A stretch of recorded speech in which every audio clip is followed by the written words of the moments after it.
Real estate investors need to know this huge myth.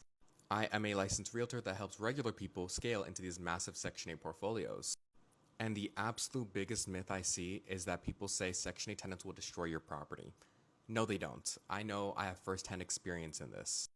First off, you have to do an annual inspection mandatory in order to stay enrolled in Section 8, meaning your rental typically is in better condition than a free market tenant's would be.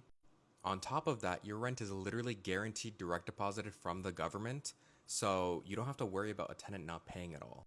And you kind of just have to view it from like a psychological standpoint, which is if you are a tenant and you spent 2 years, which is average, on this Section 8 waitlist, and then you spent another 6 months looking for a home that would accept your poor credit, then you will never leave the property.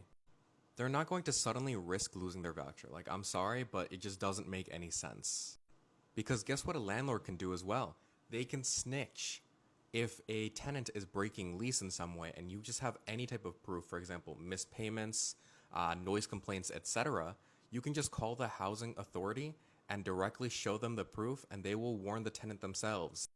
They can just say, hey, shape up or we're taking away your voucher. And guess what? They're blacklisted. That thing's tied to your social security number.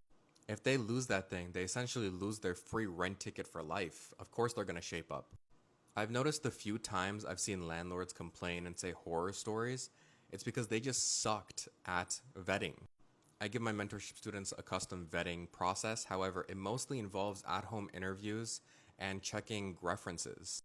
Instead, the typical landlords typically just check credit, which doesn't make sense because if they had good credit, they probably wouldn't be on Section 8. Anyways, if you want full investing guides that are completely for free, check out my YouTube channel. Here it is. I have literally 3-hour guides on here on how to invest.